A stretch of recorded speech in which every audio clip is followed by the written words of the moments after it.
अगर कोई मैनेजमेंट अपनी कमेंट्री के अंदर कैश फ्लो के ऊपर तवज्जो दे तो उन कंपनीज को सबसे ज़्यादा ध्यान से आप नोटिस करें, क्योंकि एक कैश फ्लो फ्रॉम ऑपरेशंस एक ऐसी नंबर वैल्यू होती है जिससे ये पता चलता है कि पूरे बिजनेस के अंदर एक साल में जनरेट कितना हुआ है कैश। क्योंकि जो भी हमारे net profit, revenue growth, EBITDA margin है, उनके अंदर अगर आपको ये नहीं पता चलेगा कि एक्चुअल कंपनी में कैश भी आ रहा है या नहीं, तो आपको फ्यूचर ग्रोथ के अंदर कहीं ना कहीं दिक्कत ज़रूर आ सकती है। क्योंकि ऐसा भी हो सकता है कि जितना भी रेवेन्यू ग्रोथ दिखाई दे रहा है कंपनी के अंदर, वहाँ पे कंपनी के डेटर्स भी बढ़ रहे हैं, ट्रेड रिसीवेबल इतनी तेज़ी से बढ़ रहे हैं कि उनके अंदर बैड डेट्स की रिकवरी का मौका बहुत ज़्यादा बन रहा है। तो अगर कोई कंपनी अपनी कैश फ्लो फ्रॉम ऑपरेशंस के अंदर पॉजिटिव नंबर्स दिखाए, ग्रोथ भी दिखाए उस नंबर के अंदर, तो ये एक अच्छा इंडिकेटर होता है मेरे हिसाब से। अब इसी कॉन्सेप्ट के ऊपर एक कंपनी की बात करूंगा, टाटा कम्युनिकेशंस।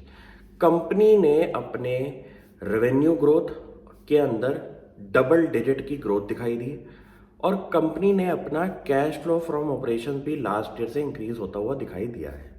अब कंपनी की डबल डिजिट रेवेन्यू ग्रोथ जो है, इस माहौल के चलते अगर कोई कंपनी ऐसी रेवेन्यू ग्रोथ दिखाई दे रही है तो ऐसा दिखता है कि कंपनी का बिजनेस जो है थोड़ा सा यूनिक चल रहा है।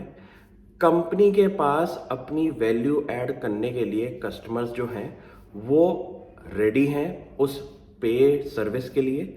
और कंपनी के अगर कॉम्पिटिटर्स की बात करूं तो वो भी तकरीबन तकरीबन बाकी इंडस्ट्रीज को लेके थोड़े से कम हो सकते हैं। और ये एक अच्छे बिजनेस की सही बात रहती है कि अगर स्लो डाउन, रिसेशन जैसे माहौल के अंदर आप रेवेन्यू ग्रोथ दिखा रहे हैं डबल डिजिट्स की, तो ये सही रहेगा स्टेबिलिटी के लिए।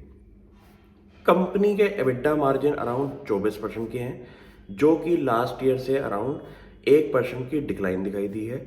वो इस माहौल के हिसाब से ठीक है। कंपनी के अगर हम प्रॉफिटेबिलिटी की बात करें, जो कि हमारा नेट प्रॉफिट है, उसके अंदर कंपनी ने अराउंड 21% की ग्रोथ दिखाई दी है। अब कंपनी के कुछ कस्टमर्स की बात करें तो वर्ल्ड ओवर 80% क्लाउड बिजनेसेस जो हैं वो इस कंपनी के साथ जुड़े हुए हैं।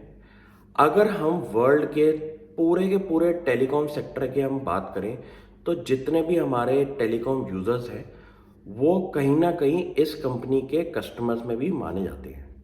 तो ये एक ऐसा बिजनेस है जो कि आप फ्रंटली नहीं देखते, लेकिन बैक ऑफिस के अंदर कंपनी के कोर कॉम्पिटेंस की वजह से कहीं ना कहीं वर्ल्ड ओवर यूजर्स जो हैं इस कंपनी के साथ जुड़े हुए हैं। अब कंपनी का जो कोर बिजनेस है वो है हमारा नेटवर्क के अंदर। जितना भी आपका डिजिटली यूज्ड होते हैं नेटवर्क्स, उसके अंदर कंपनी अपनी केबल सर्विसेज, अपनी कोर डिजिटल सर्विसेज प्रोवाइड करती है, जिसकी वजह से आपने अगर नोटिस किया होगा पूरे वर्ल्ड में अगर डिजिटलाइजेशन अगर चल रही है तो इस कंपनी का नाम कहीं ना कहीं इनडायरेक्टली भी यूज हो रहा है। तो ये कुछ वैल्यू ड्राइवर्स की वजह से मैं इस कंपनी पे काफ़ी ज़्यादा बुलिश रहता हूँ।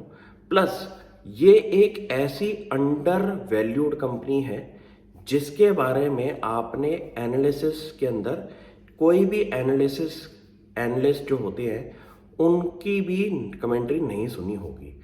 तो मेरा मानना ये है, जो स्टॉक आपका अभी रेडार में नहीं आया है उस पे आप अगर अपनी पकड़ बना लें और कंपनी के अगर वैल्यू ड्राइवर्स, रेवेन्यू, मार्जिन्स सही हो तो एक अच्छा टाइम होता है कंपनी को देखने का।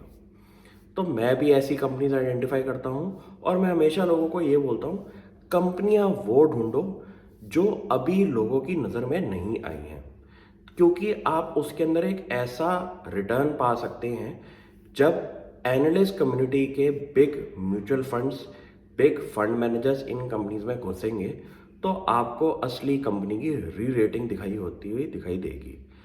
तो ये भी अच्छी बात है। प्लस कंपनी के अगर केपेक्स प्लान की बात करूं तो वो भी कंपनी का 1600 से 1700 करोड़ के आसपास का रहा है, आज से एक साल पहले का भी और उससे पहले का भी।